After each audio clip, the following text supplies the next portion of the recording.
थे, तस्वीर वायरल हुई थी सोशल मीडिया पर। हमने गुड़ा जी से बात की, उन्होंने कहा कि ये कोई जो मुलाकात है ये उनका जो बयान है वो मैं आपको कोट कर रहा हूँ। उनका कहना था कि मैं केवल हाइट नापने वहाँ पे नहीं गया था, मैं वहाँ पे करने तो राजनीति की बात ही गया था। तो क्या मतलब इसका? हालांकि सामने नहीं आया, लेकिन उन्होंने प्रेस में बयान दिया कि हम एक साथ लड़ेंगे चुनाव, और जो मैंने मुद्दे उठाए थे भ्रष्टाचार के, पेपर लीक के, उस पर मैंने सूचित कर दिया है और वो उन्होंने आश्वासन दिया है कि हम काम करेंगे। क्या लगता है होगा काम? सब काम हो जाएगा तभी कुछ बोल पाएंगे इस बारे में। तो हम आगे पीछे चल रहा है इनका, सचिन पायलट साहब का और अशोक गहलोत जी का। तो किन मुद्दों पे कौन लड़ाई लड़ रहा है, किन मुद्दों पे कौन खड़ा है, ये तो आने वाला वक्त बताएगा। इनके खुद के उप मुख्यमंत्री अपने कुछ एमएलएज को ले जाकर मानेसर में रुक जाते हैं, सरकार गिराने की कोशिश चलती है, फिर ये लोग सरकार बचाने की कोशिश करती है, कई बार बाड़ेबंदी की जा रही है। तो इनका पूरा मैनेजमेंट जो था वो डैमेज कंट्रोल और उसी में लगा रहा कि सरकार कैसे बचाई जाए। आम जनता के लिए इन्होंने कोई काम नहीं किया है। इन लोगों का कई बार बड़े नेताओं ने पैचअप भी करवाया, लेकिन फिर वही ढाक के तीन बात, कुछ होना जाना होता नहीं है। ठीक है, और भुगतना कैसे पड़ता है प्रदेश की भोली जनता को। नमस्कार, आप देख रहे हैं द फैक्ट इंडिया और मैं हूं आपके साथ मनीष गौड़। राजस्थान में 5-5.5 महीने बाद विधानसभा चुनाव होने वाले हैं, जिसको लेकर बीजेपी, कांग्रेस और छोटी मोटी पार्टियां यहां पे तैयारी कर रही है। वहीं AIMIM के संयोजक असदुद्दीन ओवैसी यहां पर कई सीटों पर चुनाव लड़ने का ऐलान कर चुके हैं, घोषणा कर चुके हैं। 4-5 दिन पहले यहाँ पर उनका दौरा था। यहाँ पे कांग्रेस को, बीजेपी को उन्होंने जमकर घेरा। उनका कहना था कि राजस्थान में मैंने एक सर्वे कराया था जिसमें शैक्षणिक, सामाजिक स्तर पर जो अल्पसंख्यक समुदाय है उनकी जो कंडीशन है वो काफ़ी ख़राब है।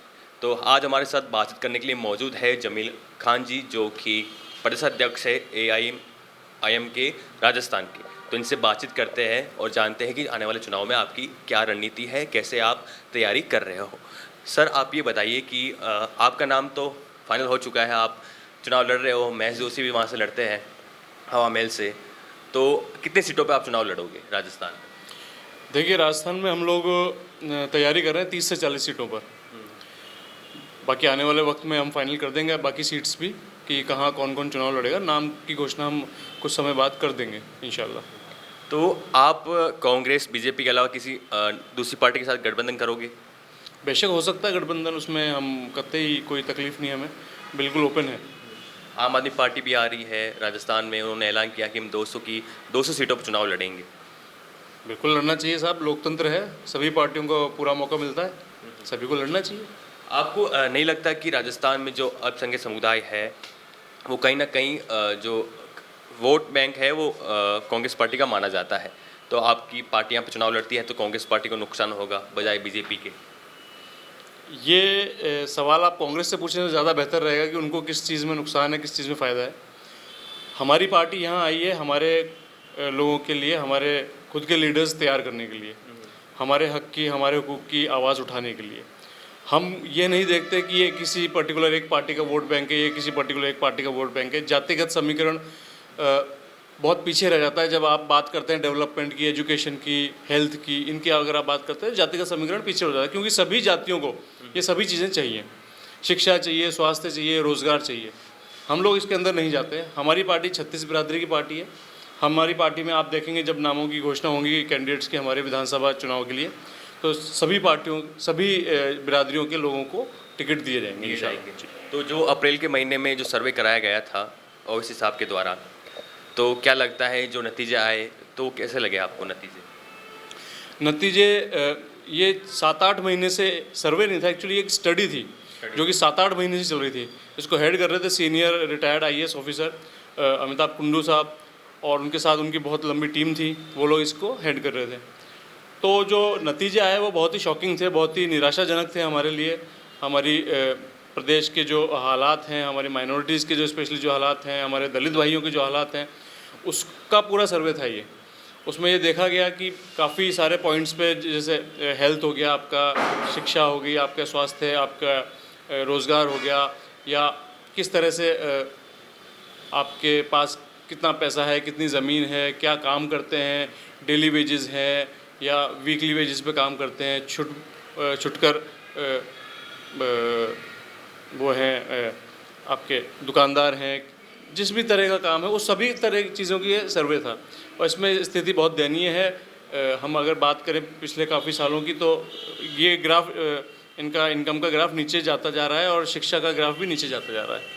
और इस हिसाब से आप यहाँ पे राजेंद्र गोड़ा मिले थे, तस्वीर वायरल हुई थी सोशल मीडिया पर। हमने गोड़ा जी से बात की, उन्होंने कहा कि ये कोई जो मुलाकात है ये उनका जो बयान है वो मैं आपको कोट कर रहा हूँ।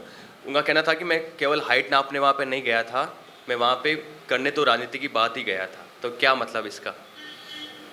नहीं, ऐसा कुछ भी नहीं था। राजनीति की बात सिर्फ ये थी कि राजस्थान की राजनीति की बातचीत हुई थी और उससे ज़्यादा कुछ भी नहीं हुआ था कि कहाँ कैसे समीकरण बैठ सकते हैं। इससे ज़्यादा कोई बात हुई नहीं। तो सचिन पायलट पर अब फैसला लिया जाना था। बीते दिन में मीटिंग हुई, बैठक हुई, वहाँ पर आलाकमान के द्वारा तमाम बड़े बड़े नेता मौजूद थे। तो सचिन पायलट को लेकर कुछ फैसला हो सकता था, हालांकि सामने नहीं आया, लेकिन उन्होंने प्रेस में बयान दिया कि हम एक साथ लड़ेंगे चुनाव। और जो मैंने मुद्दे उठाए थे भ्रष्टाचार के, पेपर लीक के, उस पर मैंने सूचित कर दिया है और वो उन्होंने आश्वासन दिया है कि हम काम करेंगे। क्या लगता है होगा काम? सब काम हो जाएगा तभी कुछ बोल पाएंगे इस बारे में। तो हम हमें लगता तो नहीं, क्योंकि पिछले 4.5 साल से तो देख ही रहे हम, आगे पीछे चल रहा है इनका, सचिन पायलट साहब का और अशोक गहलोत जी का। तो किन मुद्दों पे कौन लड़ाई लड़ रहा है, किन मुद्दों पे कौन खड़ा है, ये तो आने वाला वक्त बताएगा। तो जो अभी लग रहा है कि शांति हो चुकी है कांग्रेस पार्टी में राजस्थान की, ये कांग्रेस वाले बताएं ज़्यादा। आपको क्या लगता है, क्योंकि आप एक नेता हो? नहीं नहीं, कोई बयान नहीं। इसमें मैं क्या बोल सकता हूँ, ये तो सचिन पायलट और अशोक गहलोत ज़्यादा बेहतर बता सकते हैं। सचिन पायलट के समर्थक कहते हैं उनके साथ भेदभाव हुआ है, उन्हें जो मिलना चाहिए तो वो नहीं मिला। अब इसके बारे में सचिन पायलट जी से पूछिए, आप वो ज़्यादा बेहतर आपको बता पाएंगे। 4.5 साल हो चुके हैं राजस्थान में कांग्रेस की सरकार को, तो क्या लगता है कि वो काम करने में कितना सफल रही है, कितना असफल रही है? काम तो 4.5 साल में कुछ हुआ ही नहीं है। सरकार जो है अशोक गहलोत जी की, ये अपनी सरकार बचाने में ही लगे रहे 4.5 साल। इनके खुद के उप मुख्यमंत्री अपने कुछ एमएलएज को ले जाकर मानेसर में रुक जाते हैं, सरकार गिराने की कोशिश चलती है, फिर ये लोग सरकार बचाने की कोशिश करती है, कई बार बाड़ेबंदी की जा रही है। तो इनका पूरा मैनेजमेंट जो था वो डैमेज कंट्रोल और उसी में लगा रहा कि सरकार कैसे बचाई जाए। आम जनता के लिए इन्होंने कोई काम नहीं किया है। अब जब आप ये देखें कि 4.5 साल निकल चुके हैं, इनको लग रहा है कि हाथ से अब ज़मीन हमारी खिसकती नज़र आ रही है, तो अब ये हाथ पैर मार रहे हैं जिसका कोई मतलब है नहीं। बीच में आप देखेंगे इनके मुख्यमंत्री जो है हमारे अशोक गहलोत जी और पूर्व उप मुख्यमंत्री, इन लोगों का कई बार बड़े नेताओं ने पैचअप भी करवाया, लेकिन फिर वही ढाक के 3 बात, कुछ होना जाना होता नहीं है। ठीक है, और भुगतना कैसे पड़ता है? प्रदेश की भोली जनता को। तो मैं नहीं समझता कि 4.5 साल में इन्होंने कोई भी काम करवाया। बीजेपी को लेकर क्या मानना है कि कांग्रेस पार्टी कहती है बीजेपी ने अपनी भूमिका नहीं निभाई, विपक्ष काम नहीं किया उन्होंने? बिल्कुल, बीजेपी बहुत ही कमज़ोर विपक्ष के रूप में सामने आई है। आप ये देखें कि इनके प्रदेश अध्यक्ष ले लें या आप इनकी पूर्व सीएम जो हैं वसुंधरा जी, उनका ले लें, आपस में ही गुटबंदी चलती रही इनके भी पूरे 4.5 साल जो अभी बीत चुके हैं। कोई भी मजबूती से उभर के नहीं आया, मजबूती से एक विपक्ष का नेता बन के नहीं आया कि जो गरीबों की, कमज़ोरों की आवाज़ उठा सके। तो वहाँ पर भी हालात कुछ ठीक नहीं है। आपने कहा कि 30 से 40 सीटों पर हम चुनाव लड़ेंगे, फाइनल नहीं हुआ लेकिन सोच रहे हैं, तो क्या लगता है आपकी सीटें आती है तो विधायकों का समर्थन किसके पास जाएगा? विधायकों का समर्थन, जैसे कि आपके विधायक जीत के आते हैं, ठीक है, राजस्थान में 200 विधानसभा सीटें हैं, तो 30-40 सीटें आप लाकर किसी को समर्थन दोगे या नहीं दोगे? ये तो देखिए आने वाले टाइम में पता चलेगा कि कितनी सीट्स हमारी आ रही है, और जो हमारे आला कमान से जो ऑर्डर्स होंगे हम उसी को फॉलो करेंगे। आला कमान मतलब बैरिस्टर असदुद्दीन ओवैसी साहब जो जैसा बोलेंगे। तो यहाँ पे और भी दौरे हो सकते हैं उनके? बिल्कुल, बेशक होंगे, हर महीने होंगे। आप 1 से 2 दौरे हर महीने आप देखने को मिलेंगे।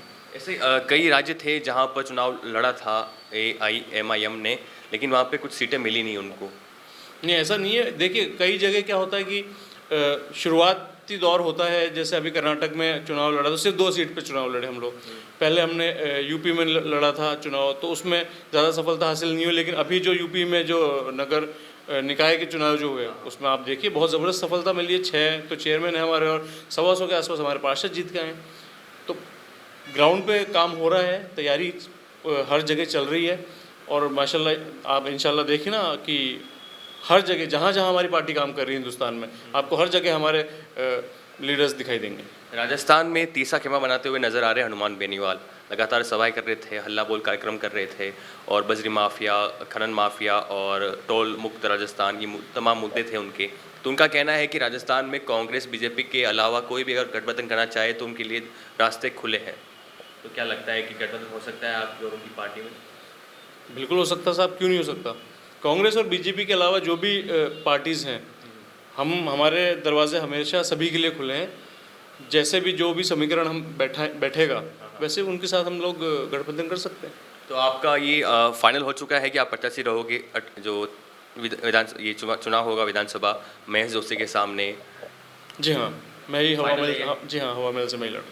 तो टक्कर कैसी होगी, क्या लगता है आपको? टक्कर बहुत ही ज़बरदस्त होने वाली है, आप देखिएगा, और इंशाल्लाह हम जीत के निकलेंगे। जीत के निकलोगे आप? ज़रूर। तो ये हमारे साथ थे जमील खान जी, जिन्होंने कहा कि जो टक्कर है वो ज़बरदस्त होगी। महेश जोशी वहाँ पे अभी विधायक है और मंत्री भी है राजस्थान सरकार में, गहलोत सरकार में। तो अब देखना होता है कि होता क्या है। राजस्थान में बीजेपी के बड़े बड़े जो नेता है वो तो लगातार आ रहे हैं। नरेंद्र मोदी 8-9 महीने में 6-7 बार आ चुके हैं और लगातार उनका फोकस है राजस्थान पर है। वहीं जो बैठक हो चुकी है आला कमान की, कांग्रेस आला कमान की दिल्ली में, उन्होंने फाइनल कर लिया है कि हमें जो किस प्रकार से रणनीति बनाकर चुनावी मैदान में उतरना है। तो राजस्थान में अब काफ़ी ज़बरदस्त मुकाबला होने वाला है, क्योंकि आरएलपी, आम आदमी पार्टी और एआईएमआईएम ने भी कमर कस ली है चुनावी रण के लिए। तो अब देखना होता क्या है। तो हमारे साथ जुड़ने के लिए बहुत बहुत धन्यवाद सर। बने रहिए हमारे साथ। कैमरामैन योगेंद्र के साथ मनीष गौड़, जयपुर।